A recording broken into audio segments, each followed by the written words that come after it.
Welcome back to day 3 of our daily exploration. You can find today's content on page 42 in your Sunday school book. Today we'll be thinking about the kingdom of God being eternal.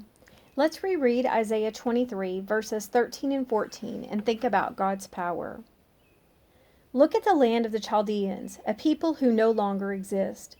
Assyria destined it for desert creatures. They set up their siege towers and stripped its palaces. They made it a ruin. Wail, ships of Tarshish, because your fortress is destroyed. The land of the Chaldeans was southern Babylon, where the Tigris River and Euphrates River meet, which is at the tip of the Persian Gulf in southern Iraq today.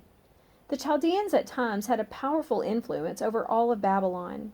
In fact, there were periods when Chaldeans were the kings of Babylon. Nebuchadnezzar was a Chaldean king who depleted Judah by taking most of its people into exile, including Daniel and Ezekiel. Nebuchadnezzar was a Chaldean king who destroyed Jerusalem and the temple in 586 BC. For this reason, Chaldean became synonymous with Babylonian in the Old Testament. As Isaiah described the desolation that came to the land of Chaldea, his message was that the same fate awaited Tyre and Sidon by the hand of the Lord. In the same way Isaiah began this judgment speech in verse 1, he concluded this section of it in verse 14, exhorting the ships of Tarshish to wail because their source of wealth would be no more. Tyre, their fortress and security, would be destroyed. Isaiah goaded the merchants of Tyre's lucrative, expansive empire to lament in grief over the death of their beloved city. In grief and shock, these lords of luxury would witness the unimaginable happen to Tyre and Sidon. Human empires come and go, but only the kingdom of God is eternal. Today our thinking question asks, how have you seen God demonstrate his power through the affairs of nations in today's world?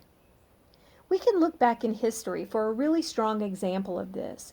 Romans 13:1 tells us that God establishes earthly rulers, and he does it for his purpose.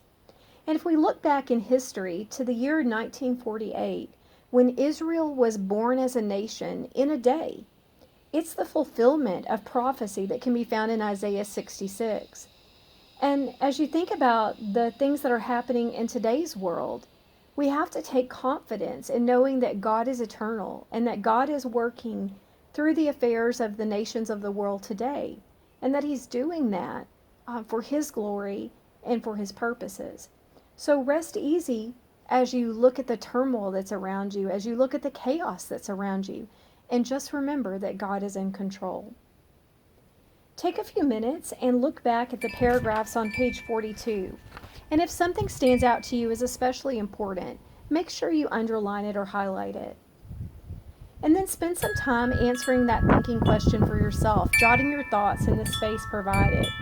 How have you seen God demonstrate his power through the affairs of nations in today's world?